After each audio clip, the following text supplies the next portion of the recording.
નમસ્કાર, આપ જોઈ રહ્યા છો નિર્માણ ન્યૂઝની વિશેષ રજૂઆત ટુ ધ પોઈન્ટ અને હું છું આપની સાથે કશિશ. દર્શક મિત્રો, જે રીતના કેન્દ્ર સરકાર દ્વારા એક રિપોર્ટ તૈયાર કરવામાં આવ્યો હતો, ડિસેમ્બર મહિનાના પ્રથમ સપ્તાહમાં રિપોર્ટ તૈયાર કરવામાં આવ્યો હતો. આ રિપોર્ટમાં જે વાસ્તવિકતા સામે આવી છે, વિકસિત વાઇબ્રન્ટ ગુજરાતની શાળાઓની જે વાસ્તવિકતા સામે આવી છે, તે રિપોર્ટ જોઈને એવું લાગે કે ગુજરાત એક બાજુ વિકાસના પંથે હરણફાળ ભરી રહ્યું છે, પરંતુ બીજી બાજુ જ્યારે ગુજરાતની શાળાઓનું રિયાલિટી ચેક કરવા જોઈએ તો ખૂબ જ કથળી રહી છે. તેમની પરિસ્થિતિ ખૂબ જ ખરાબ પરિસ્થિતિ દેખાઈ રહી છે, કારણ કે અનેક એવી શાળાઓ છે કે જ્યાં ના શૌચાલયની સુવિધા છે, ના પીવાના પાણીની સુવિધા છે. એ તો ઠીક, પણ ઘણી એવી બધી શાળાઓ છે કે જ્યાં હાથ ધોવાની સુવિધા પણ નથી. એક બાજુ જ્યારે કોરોના કાળમાં જ્યારે શાળાઓ શરૂ થઈ ગઈ છે, ધોરણ 1 થી ધોરણ 12 તમામ વર્ગોના જ્યારે બાળકો પણ હવે શાળાએ જઈ રહ્યા છે, ત્યારે હાથ ધોવાની પણ સુવિધા ના હોય, ઓમિક્રોનનો ખતરો હોય, ત્યારે જે હાલ ગુજરાતની શાળાઓની પરિસ્થિતિ છે, આંકડાકીય જ્યારે માહિતીની વાત કરીએ, વાઇબ્રન્ટ ગુજરાતમાં 1713 એવી સ્કૂલો અને આંગણવાડીઓ છે કે જ્યાં શૌચાલયની સુવિધા નથી, સાથે 6317 સ્કૂલોમાં હાથ ધોવાની સુવિધા નથી. તો જે પૈકી 197 એવી શાળાઓ છે કે જ્યાં અસુરક્ષિત કૂવામાંથી પાણી ભરવાનો વારો આવે છે, અને 1053 એવી સ્કૂલો છે કે જ્યાં પાણીની બોટલોનો ઉપયોગ બાળકો દ્વારા કરવો પડે છે. જ્યારે વાત આવે છે છેવાડાના વિસ્તારોની, ત્યાં આપણે સમજી શકીએ કે ચલો ત્યાં હજી વિકાસ એટલો બધો કદાચ ન થયો હોય, પરંતુ શહેરોની પણ જ્યારે એવી પરિસ્થિતિ હોય ત્યારે સવાલ એ ઉઠે છે કે કેમ વાઇબ્રન્ટ ગુજરાતની શાળાઓની આવી વરવી વાસ્તવિકતા છે. ખાસ આના પર ચર્ચા કરવાના છે. ચર્ચા કરવા માટે આપણી સાથે પેનલ પર ગેસ્ટ ઉપસ્થિત છે સિદ્ધરાજસિંહ ઝાલા, કે જેઓ એક શિક્ષણવિદ છે, અને ડોક્ટર સ્નેહલભાઈ પરમાર, કે જેઓ નિસ્વાર્થ ચિલ્ડ્રન ફાઉન્ડેશનના CEO એટલે કે ચીફ એક્ઝિક્યુટિવ ઓફિસર છે. આ બંનેનું કાર્યક્રમમાં સ્વાગત. સિદ્ધરાજભાઈ, હવે જ્યારે આવી પરિસ્થિતિ દેખાઈ રહી છે, ગુજરાત વાઇબ્રન્ટ ગુજરાતની શાળાઓની જે આવી વરવી વાસ્તવિકતા સામે આવી છે, કેવી રીતના જોઈ રહ્યા છો આંકડાઓને? ખરેખર આ વરવી વાસ્તવિકતા જે આંકડા સરકારે જાહેર કર્યા છે, એ તો એક સરકારી આંકડા છે, પણ એથી ખરાબ વાસ્તવિકતા સમક્ષ જ્યારે તમે ગ્રાઉન્ડ રિપોર્ટ ઉપર જાઓ ત્યારે આથી પણ ખરાબ વાસ્તવિકતા આપણને નજરે ચડે છે. એનું હું ઉત્તમ ઉદાહરણ તમને આપું. હું છોટાઉદેપુરમાં લગભગ 5 વર્ષ મેં સર્વિસ કરી. ટોટલ ટ્રાઇબલ એરિયા છે, આજુબાજુનું નસેડી છે, કમાટ છે, એ બધા જે ગામડા છે, અને ત્યાંની જે પરિસ્થિતિ છે એ તો આથી પણ વરવી છે. આપ હાથ ધોવાની વાત ત્યાં કરો છો, છોકરાઓને પીવાનું પાણી જે છે એ પણ સ્કૂલમાં એક નાના માટલામાં ભરીને રાખવામાં આવે છે. એ પણ ક્યારેક ખાલી હોય છે, ત્યારે આજુબાજુના જે એમના કસ્બા હોય અને કે કુબાઓ હોય છે, ત્યાં એ શિક્ષકોને બિચારાને માટલા લઈને ભરવા મોકલવા પડે છે. આ પરિસ્થિતિ છે ત્યારે આપણે એ કહેવાને પણ લાયક નથી કે આપણે વાઇબ્રન્ટ કરીએ, એમયુ કરીએ.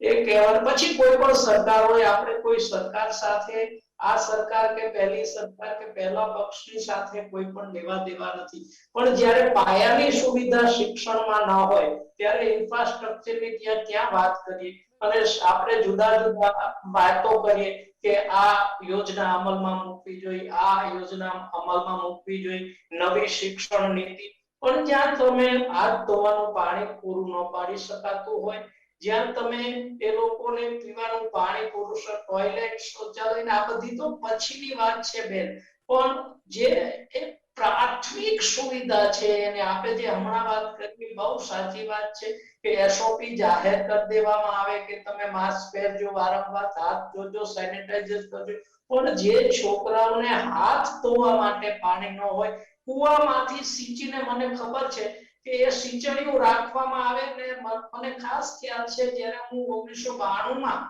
છોટાઉદેપુર હતું ને કુવો ખોદેલો હતો ને એમાં પાણી સિંચવા માટે એક છોકરી, કવાંટના આશ્રમની છોકરી ગઈ, અને એ છોકરી 10મા વાળી પાણી સિંચતા સિંચતા કુવામાં પડી, ઈશ્વર કૃપાથી બચી ગઈ, પણ એનો હાથ ભાંગી ગયેલો પરીક્ષા વખતે, એનો હું આજની તારીખે સાક્ષી છું. આવા ઘણા કિસ્સાઓ છે જે આપણા શિક્ષણ જગત માટે શરમની વાત છે, જ્યાં સ્વાસ્થ્ય, રક્ષણ અને આ જે પ્રાથમિક સુવિધાઓ જે હોવી જોઈએ એ આજથી સુધી સેવાડાના ગામોમાં નથી પહોંચી. આ વરવી વાસ્તવિકતા સરકારે આંકડા જે જાહેર કર્યા છે એ તો માત્ર સેમ્પલ પૂરતા છે. આથી ખરાબ પરિસ્થિતિ જોવા મળે છે. ઓકે, ડોક્ટર સ્નેહલ, છેવાડાના વિસ્તારોની પરિસ્થિતિની વાત આવે છે. એક બાજુ ત્યાં નોર્મલ જે પ્રાથમિક સુવિધાઓનો તો અભાવ આપણે જોતા જ હોઈએ છીએ, પરંતુ ત્યાંની શાળાઓની પરિસ્થિતિ પણ ખૂબ જ કપરી હોય છે. આપ ખાસ કરીને એવા વિસ્તારોમાં કામ કરો છો, આપનું ફાઉન્ડેશન ત્યાં કામ કરે છે. કેવી પરિસ્થિતિ આપે ગ્રાઉન્ડ રિપોર્ટ એનું કેવી રીતના જોયું છે? સો બેઝિકલી અમે લોકો અમારી સંસ્થા થકી 2013-14 થી આ પ્રકારના કાર્યો કરવાની કોશિશ કરી રહ્યા છીએ. જ્યાં સુધી વાત કરીએ આપણે પ્રાથમિક શિક્ષણની, અમે અનુભવ્યું કે પાયાનું શિક્ષણ પ્રાથમિક જ હોય છે અને જોઈએ કે પ્રાથમિક શિક્ષણમાં આપણે કેવી રીતે મદદરૂપ થઈ શકીએ. સો એ બધી પરિસ્થિતિનું અમે મૂલ્યાંકન કર્યું અને જે અમારી પોતાની એક લિમિટેશન્સ હતી, તો આજે અમે કુલ 100 એવી પ્રાથમિક શાળા છે ગુજરાત રાજ્યની, જેને એક લઈને બીજી રીતે મદદ કરી રહ્યા છીએ. સો મુખ્ય અમારો જે કાર્ય વિસ્તાર છે એ અમદાવાદ જિલ્લાનો બાવળા તાલુકો છે, ધોળકા છે, સાણંદ અને દસક્રોઈમાં અમે એક્ટિવિટીઝ કરી રહ્યા છે. ત્યારબાદ કડી તાલુકાના 22 ગામો છે, બનાસકાંઠાના થરા, તેમાં 32 શાળાઓને અમે મદદરૂપ થઈ રહ્યા છીએ અને આવનારા સમયમાં જુનાગઢ જિલ્લો છે, ત્યારબાદ ખેડાનું એક અમારું ગામ છે, ત્યાં પણ અમે મદદ કરી રહ્યા છીએ. સો એવું કહી શકીએ કે એક સંસ્થા તરીકે અમે 101 ગામડાઓ સુધી પહોંચ્યા, એક વાર. બીજું, અમારો દ્રષ્ટિકોણ ગામડા હતો, રૂરલ વિસ્તાર હતો. હજી અમે, જેમ સિદ્ધરાજસિંહજીએ કીધું, આદિવાસી વિસ્તાર સુધી નથી પહોંચી શક્યા. કારણ કે તમે જે કીધું ને, છેવાડાના ગામ, ત્યાંની પરિસ્થિતિ, ત્યાંના ચેલેન્જીસ, તો દરેક જિલ્લાના દરેક તાલુકાની પરિસ્થિતિ અલગ અલગ હોય છે. દરેક જગ્યાએ એક જ પરિસ્થિતિ નથી હોતી. તમે કોઈ પણ એક શાળા લઈ લો તો એની પરિસ્થિતિ એ જિલ્લા તાલુકા પ્રમાણે અલગ હશે. અમે જોયું કે ત્યાં શું પરિસ્થિતિ છે ને અમે શું કરી શકીએ. એટલે અમારા પ્રયાસો જે હતા એ મૂળભૂત કે બાળકને શિક્ષણમાં શું જોઈએ, તો બધું હોય જ છે, છતાં અમે શું કરી શકીએ છીએ અમે વિચાર્યું, જે અમારી સામાજિક જવાબદારી હતી. સો અમે બેઝિક કામથી શરૂઆત કરી કે ભાઈ ચલો, દરેક બાળક માટે એક શાળા હોય તો એક ફર્સ્ટ એડ કિટ તો હોવી જ જોઈએ. સો એનાથી અમે શરૂઆત કરી. ત્યારબાદ અનુભવ લીધા દરેક શાળાના. ત્યાર પછી પીવાનું ચોખ્ખું પાણી, જંતુરહિત પાણી બાળકોને કેવી રીતે મળી શકે, કારણ કે ગ્રાઉન્ડ વોટર તો બહુ મોટી ચેલેન્જ છે. સામાન્ય વિસ્તારમાં 2000 TDS નું પાણી મળે જ છે, એની આસપાસનું પાણી મળે છે. હવે પ્રશ્ન એ છે કે તો બહુ વિશાળ પરિસ્થિતિ છે. કદાચ હું એવું માનું છું કે સરકાર ધારે તો આમાં ઘણો બધો સુધારો કરી શકે છે અને કદાચ એ લોકો એમના લેવલે કરતા હશે. સો અમે શું કરી શકીએ છીએ, અમે વિચાર્યું અને આજે લગભગ અમે 100 થી વધુ આરો પ્લાન્ટ્સ આપ્યા છે શાળાઓમાં, બાળકો જંતુરહિત પાણી પી શકે. ત્યારબાદ આજે 10 શાળાઓ એવી છે જ્યાં વરસાદી પાણીના સંગ્રહ માટેના ટાંકા બન્યા છે. સો આ ટાંકામાં ઓછામાં ઓછું 5.5 લાખ લીટર પાણી આજની તારીખે ગયા વરસાદ પછી સંગ્રહ થયું છે. સો આ આરો પ્લાન્ટ્સ, આ વરસાદી પાણીના ટાંકા, હેતુ સોલ્વ થયો કે ભાઈ બાળકો ચોખ્ખું પાણી પી શકે. તો આ રીતે એક સમસ્યા અમે જાણી જોઈ અને એની સમસ્યાના સમાધાન માટે અમે પ્રયાસ કર્યો અને એ પ્રયાસ અવિરત છે. ત્યારબાદ દીકરીઓના શિક્ષણની વાત કરીએ આપણે, તો ગ્રામ્ય વિસ્તારમાં અંતર બહુ મહત્વનો ભાગ ભજવતો હોય છે. કે દાખલા તરીકે 3 કિલોમીટર હોય, 4 કિલોમીટર હોય, 5 કિલોમીટરથી 8 કિલોમીટર. તો દીકરીઓ પ્રાથમિક શિક્ષણમાં પણ અનિયમિત હોય છે, અમુક ટાઈમે નથી આવતા અને 8મા ધોરણ પછીનું શિક્ષણ પણ એમના માટે ચેલેન્જ બનતી હોય છે. સો અમે અમુક ગામમાં અમુક દીકરીઓને હાયર સેકન્ડરી એટલે 9 થી 12 ભણવા માટે ટ્રાન્સપોર્ટેશનની સુવિધા આપી. હમણાં જ એક ગામ છે જ્યાં અમે દીકરીઓને 6 થી 8 ધોરણની દીકરીઓને બાઇસિકલ્સ આપી કે જેથી કરીને એમનું ભણવાનું ચાલુ રાખે. એટલે આ રીતે અમારી જે અલગ અલગ યોજનાઓ છે, જેમ કે સેફ ડ્રિંકિંગ વોટરની વાત કરી, કન્યા શિક્ષણની વાત કરી, ત્યારબાદ આપણે પર્સનલ હેલ્થ અને હાઇજીનની વાત કરીએ. હવે કોરોના છેલ્લા 2 વર્ષથી છે જ. આ પરિસ્થિતિ અમે જોઈ કે ભાઈ જાગૃતિ જરૂરી છે. સામાન્ય માણસને વ્યક્તિગત સ્વચ્છતા અને આરોગ્ય વિશે એટલા સભાનતા નથી.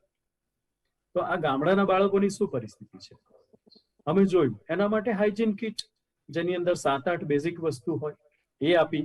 ત્યારબાદ તમે કીધું ને કે પીવાનું પાણી અને ત્યાર પછી હાથ ધોવાનું પાણી, હેન્ડવોશ સ્ટેન્ડ, 33 શાળામાં અમે હેન્ડવોશ સ્ટેન્ડનું નિર્માણ કર્યું. એક શૌચાલયનું પણ ઉદાહરણ આપ્યું છે. સો પરિસ્થિતિ હોય છે, ચેલેન્જીસ હોય છે. દર તાલુકા, દર જિલ્લાની પરિસ્થિતિ અલગ અલગ હોય છે. એક સંસ્થા તરીકે જ્યારે અમારે વિચારવાનું હોય તો અમે એના સમાધાન વિશે વિચારીએ છીએ કે ભાઈ અમે શું કરી શકીએ છીએ. સિદ્ધરાજભાઈ, હવે જ્યારે આવી રીતના સંસ્થા, એક આપણે સંસ્થાની વાત કરીએ, આવી અનેક સંસ્થાઓ કદાચ કાર્યરત હશે, તેમ છતાં આટલા જે મોટા આંકડા સામે આવી રહ્યા છે કે હજી પણ આટલો અભાવ છે, આ આટલી મહેનત છતાં આટલો અભાવ સામે આવી રહ્યો છે, તો કેવી રીતના જોઈ રહ્યા છો આને? પહેલી વસ્તુ તો એ છે કે અભિનંદન આપીએ પરમાર સાહેબને અને એમની ટીમને જે એમને કામ કર્યું છે. હું જાણું છું કે એમના ભાઈ વોલેન્ટિયરો છે એને હું એક વખત બોટાદ પાસેના ગામથી હું પ્રસાર થતો હતો ત્યારે મેં એક સ્કૂલની મુલાકાત લીધી હતી.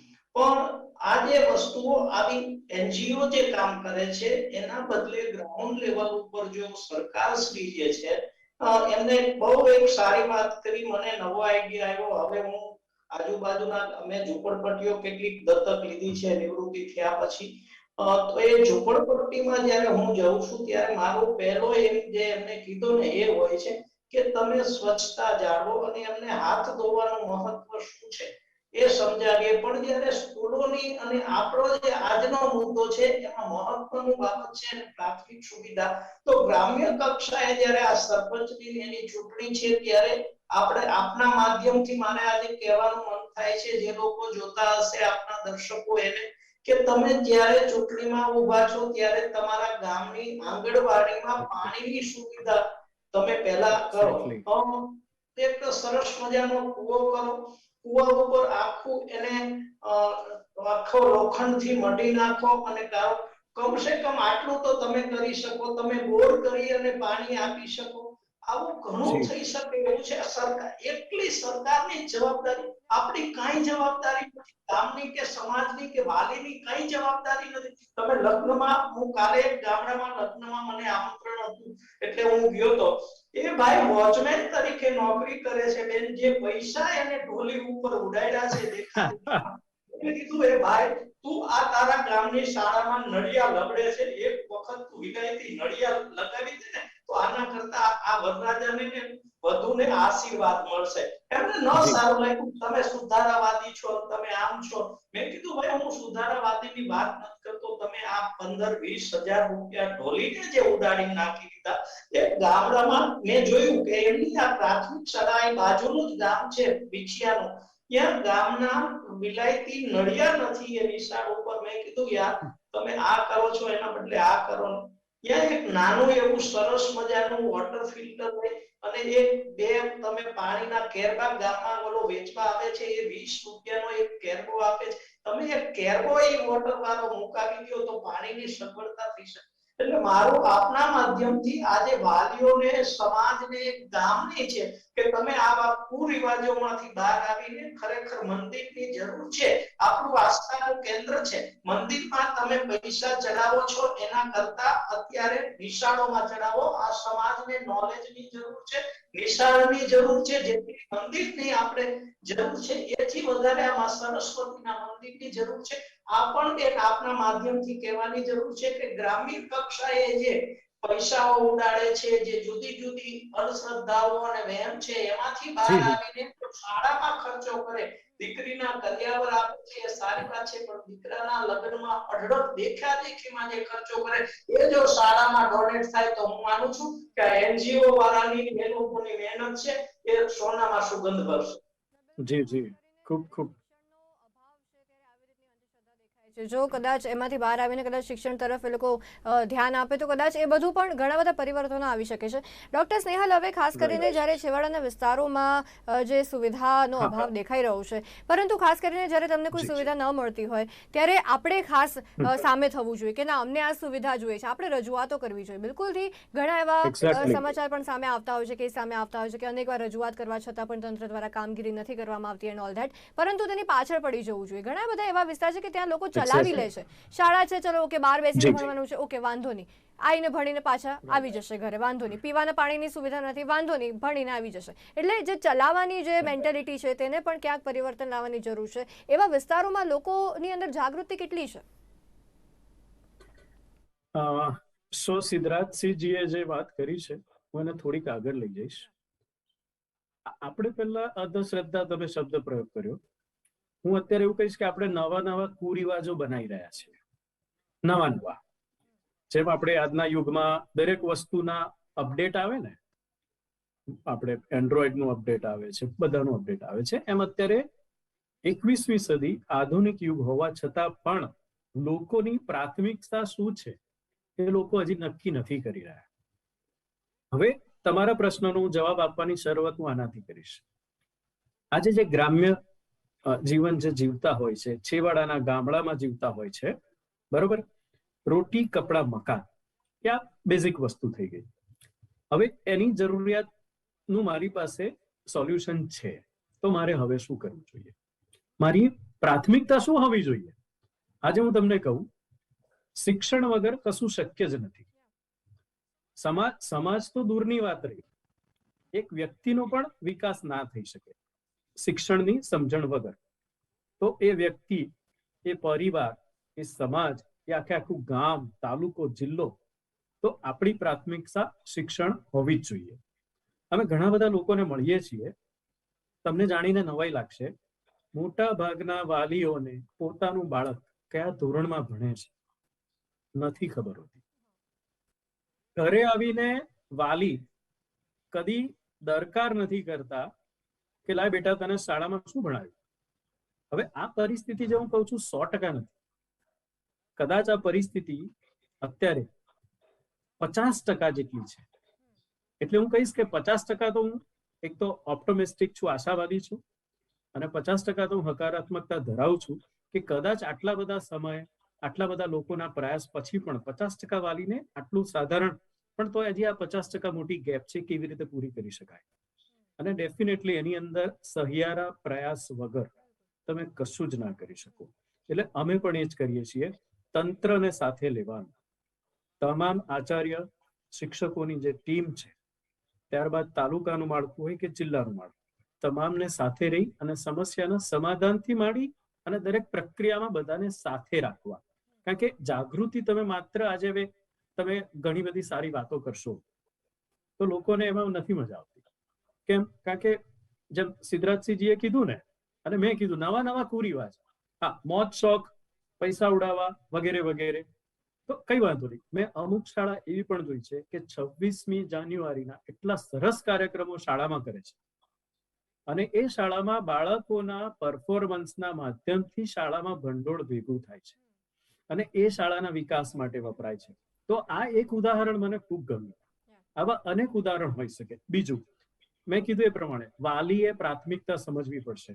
અને તમારું બાળક શાળામાં ભણતું હોય તો એ શાળા કેવી છે, શાળાના શિક્ષકો કેવી રીતે ભણાઈ રહ્યા છે, મારું બાળક શું ભણે છે, જો આટલું તમે ધ્યાન રાખો, ત્યાં તો કદાચ ગામે ગામ જવાનું હોય તો 1 કિલોમીટરના અંતરમાં બધા રહેતા હોય છે. વધારે નહીં. આપણે શહેરી વિસ્તારમાં તો ખબર જ છે, પીટીએ પેરેન્ટ્સ મીટિંગ બધી થતી હોય છે. મહિનામાં 1 દિવસ વાલી આ રીતે બાળક પાસે જાય, શાળા પાસે જાય, બેસે, તો હું નથી માનતો કે કોઈ પણ સમસ્યાનું એવું સમાધાન છે કે જે ગામમાંથી જ ન નીકળે. આપણી પાસે જો શ્રમ હોય, શ્રદ્ધા હોય, તો બધું જ થઈ શકે છે. પણ નથી થતું કારણ કે આપણી ઉદાસીનતા, આપણી પ્રાથમિકતા શું છે નથી ખબર. આપણે કઈ દિશામાં જવું, શું કરવું, કશી જ નથી ખબર. પણ હા, આપણે ઈચ્છીએ છીએ ખરા કે આપણી સાથે બધું સારું અને આપણે આગળ પણ વધીએ. તો આ પરિસ્થિતિમાં જી ફરમાવો. બિલકુલથી ડોક્ટર સ્નેહલ દ્વારા જે રીતના કહેવામાં આવ્યું કે લોકોની પ્રાથમિકતાની હજી તેમને એટલી કદાચ ખબર નથી, કે એટલી ઇમ્પોર્ટન્સ નથી આપતા જે વસ્તુનો અભાવ છે. અને આપણે ગ્રામ્ય વિસ્તારની વાત કરી, શહેરી વિસ્તાર હોય કે જ્યાં મા બાપ હોય પોતાના બાળકને એક બાજુ શાળાઓના ઇન્ફ્રાસ્ટ્રક્ચર, શાળાઓના નામ, શાળાઓની પોપ્યુલરિટી જોઈને પણ મોકલતા હોય, કારણ કે રિલેટિવ્સની સામે પોતાનું સારું લાગે કે મારો બાળક આ શાળામાં ભણે છે. હવે જ્યારે શહેરી વિસ્તારની વાત આવે છે, આ રિપોર્ટમાં અમદાવાદ શહેરમાં 106 શાળાઓ એવી બતાવી છે કે જ્યાં હાથ ધોવાની સુવિધા નથી. શહેરમાં, અમદાવાદ જેવા મેટ્રો સિટીમાં આવી પરિસ્થિતિ છે. શું કહેશો? બહુ સાચી વાત છે બેન. તમે રાજકોટ એ અમદાવાદ બંને શિક્ષણનો હબ કહેવાય છે. હું અત્યારે રાજકોટમાં રહું છું. મને ખબર છે રાજકોટમાં પણ સિટીમાં આ જ પરિસ્થિતિ છે. પ્રાથમિક શાળામાં આ જ પરિસ્થિતિઓ જોવા, સિટી લેવલ જે મેટ્રો સિટી છે ત્યાં આ પરિસ્થિતિ જોવા મળે છે. એક બાજુ મોટી મોટી ફી લેતી શાળાઓમાં વાલીઓ દેખાદેખી કરીને એડમિશન લે છે, બીજી બાજુ સરકારી શાળાઓ અમુક ખૂબ સારી છે, હું એમ નથી કહેતો કે નથી, ટોપ લેવલની છે, કદાચ એ ઇન્ડિયા લેવલે સારી હોય એવી ટોપ એક તમને નામ સહિત ઉદાહરણ આપું, હમણાં અમારે ડીઓ સાહેબ સાથે મારે અહીંની મનહરપુરની પ્રાથમિક શાળા રાજકોટથી 1 કિલોમીટર દૂર છે, તો એ મનહરપુરની શાળામાં ગયો બેન, હું આશ્ચર્યચકિત થઈ ગયો, ફોરેનની જેમ છોકરાઓ ટોટલી કોમ્પ્યુટરાઇઝ થી એ કામ કરતા હતા, એનું બિલ્ડિંગ ભલે થોડું સાદું હતું, પણ જ્યાં એ અમારા પૂર્વ કલેક્ટર શ્રી હતા, એમના મિસિસે એને દત્તક લીધેલી એ શાળાને, અને એમને પ્રયત્ન કર્યા, સામે ગામ લોકોને એમને જાગૃત કર્યા કે આ તો હું આજે છું, મારી કાલે કલેક્ટરના મિસિસ કે કલેક્ટરની બદલી થઈ જશે, હું બીજી તરફ વહી જઈશ, ત્યારે તમારે આને આ જાળવી રાખવાનું છે, આજની તારીખમાં 4 વર્ષ પછી 3 કલેક્ટર બદલાઈ ગયા, પણ એ મનોરપુરની શાળાનું એક કસબો છે નાનો એવો, જ્યાં ટોટલી અનપઢ જે લોકો છે, જેની પાસે શૈક્ષણિક જ્ઞાન નથી, એવા લોકો પણ ત્યાં પોતે જઈને શ્રમદાન કરે છે, સરસ મજાનો બગીચો બનાવ્યો છે, અને બગીચો એવું કે આજુબાજુ ખેતી કરતા લોકો છે, એ ટ્રેક્ટરથી દરરોજ ત્યાં પાણી લઈ જઈને બગીચામાં વાય છે, નાનું એવું સરસ મજાનું એક જેને કહેવાય ને કૂબો બનાવ્યો છે, એમાં એ બાળકો જે ગ્રામ્ય વાતાવરણમાં ભણે છે, તો એ ગામનો સહયોગ છે, અને આવી રીતે જો કરવામાં આવે તો હું માનું છું કે ગ્રામ્ય કક્ષાએ તો આ શહેરીકરણ છે એના કરતા સારું શિક્ષણ આપે છે, શહેરમાં કેટલીક બંધીઓ છે, અને ત્યાં મારે કહેવું જોઈએ કે શિક્ષણમાં રાજકારણ આવી જાય છે સિટી લેવલે, મેટ્રો સિટી લેવલે, કે જ્યાં કોર્પોરેટર હોય, જે પક્ષની સરકાર હોય સિટી લેવલે, તો ત્યાં બાજાબાજીને ઝઘડાના કારણે આવું નથી થતું કે ભાઈ ઓપોઝિટ પક્ષની શાળા છે એ એરિયાની, તો ત્યાં સુવિધા નથી આપતી, પોતાના કોર્પોરેટર જે છે જ્ઞાતિના એ આપી છે, આવું રાજકારણ મેટ્રો સિટીમાં ચાલતું હોય છે, બાકી ગ્રામ્ય કક્ષાએ તો સમજીએ કે બધે સરકાર ન પહોંચી શકે, પણ જ્યારે સિટી લેવલે પહોંચે છે ત્યાં પોલિટિક્સ આવી જાય છે કે જેના કારણે સરકારી શાળાઓનું શિક્ષણમાં થોડો વિક્ષેપ પડે છે, વેલ ક્વોલિફાઈડ ટીચરો અત્યારે સરકારમાં જે શિક્ષકો આવે છે, ઉચ્ચ મેરિટ વાળા ટેટમાં જેને ખૂબ ઊંચું મેરિટ હોય એને જ ગવર્નમેન્ટમાં એને પ્રવેશ મળે છે, આજના જે નવજવાનો છે, નવી જનરેશન છે, એ ટેકનિકલ થી વાકેફ હોય છે, અને જેના કારણે ખૂબ સારું શિક્ષણ પણ આપે છે, હવે વાત ત્યાં છે કે આમ છતાંય આ શું કામ હોય છે, તો જેમ હમણાં સાહેબે કીધું એમ કે થોડીક આપણામાં ધગશ હોય, ટીચર્સમાં ધગશ હોય, આચાર્યમાં ધગશ હોય, તે છેલ્લા 6 વર્ષથી સરકારશ્રીએ એસએમડીસી નામની એક યોજના કરી છે, એ યોજના વિદ્યાર્થી પહેલ યોજના દ્વારા દરેક શાળાને 1 લાખ રૂપિયા ગ્રાન્ટ આપવામાં આવે છે, હવે કેટલાક આચાર્યો શું કરે છે કે આપણે શું કામ આપવાની નકામું આપણા ઉપર આક્ષેપ કરીને વિદ્યાર્થીઓને, અને બેનેમાં એક કહી દઉં તમને, એક એવી સારી સગવડતા છે કે એમાં 15 વિદ્યાર્થીની અને 2 વાલીની અને 3 શિક્ષકની કમિટી હોય, એમાં એક પણ પૈસો સ્ટાફ માટે નથી,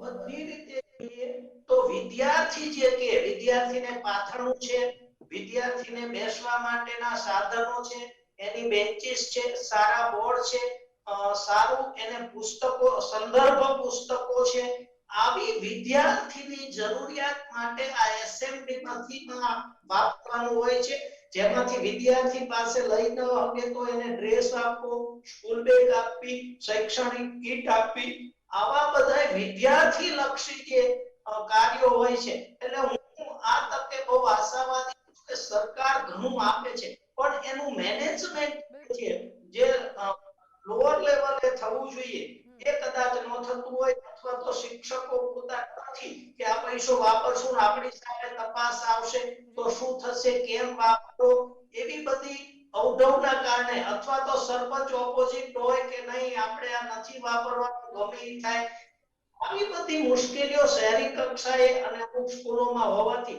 સરકારની ગ્રાન્ટ પાછી જાય છે, વિદ્યાર્થી સુધી આ પૈસાઓ પહોંચવા જોઈએ એ નથી પહોંચી શકતા. આ પણ એક નવી વાસ્તવિકતા છે. સરકારને પણ અભિનંદન આપવા જોઈએ જ્યાં સારું કામ કરતી હોય, અને ખરાબ કામ કરતી હોય ત્યાં આપણે કાન પણ આંબળવા જોઈએ. જી સિદ્ધરાજજી, બિલકુલ. તો દર્શક મિત્રો, ખાસ જ્યારે આજે આપણે ચર્ચા કરી છે કેન્દ્ર સરકારનો જે આ રિપોર્ટ સામે આવ્યો છે, ગુજરાતની શાળાઓનું જે રિયાલિટી ચેક કરવામાં આવ્યું છે, ખૂબ જ ખરાબ પરિસ્થિતિમાં હાલ દેખાઈ રહી છે. આના પર કામગીરી ક્યારે કરવામાં આવશે, કેવી રીતના કરવામાં આવશે તે તો જોવાનું રહેશે, કારણ કે જે રીતના ગ્રામ્ય વિસ્તારોની તો શાળાઓનું આપણે સમજી શકીએ, પરંતુ શહેરમાં પણ આવી પરિસ્થિતિ હોય, શહેરમાં પણ વિદ્યાર્થીને જે પ્રાથમિક સુવિધાઓનો અભાવ હોય શાળામાં, ત્યારે કોરોના કાળ વચ્ચે જ્યારે બાળકો શાળામાં ભણવા જતા હોય છે, ઓફલાઈન શિક્ષણ શરૂ થઈ ગયું છે, માતા પિતાને પણ ખાસ ધ્યાન આપવું જોઈએ. માતા પિતાએ પણ જે પાયાની સુવિધાઓ મળે છે કે કેમ પ્રાથમિકતા ને ખાસ સામે મૂકીને રજૂઆત કરવી જોઈએ. રજૂઆત ન થતી હોય તો થોડુંક કંઈક આગળ પગલું ભરવું જોઈએ કે કામ આ જલ્દીથી પૂરું થાય ને આ જે આંકડાઓ છે તેમાં ઘટાડો થઈ શકે. આપણી સાથે ચર્ચામાં જોડાયા હતા ડૉક્ટર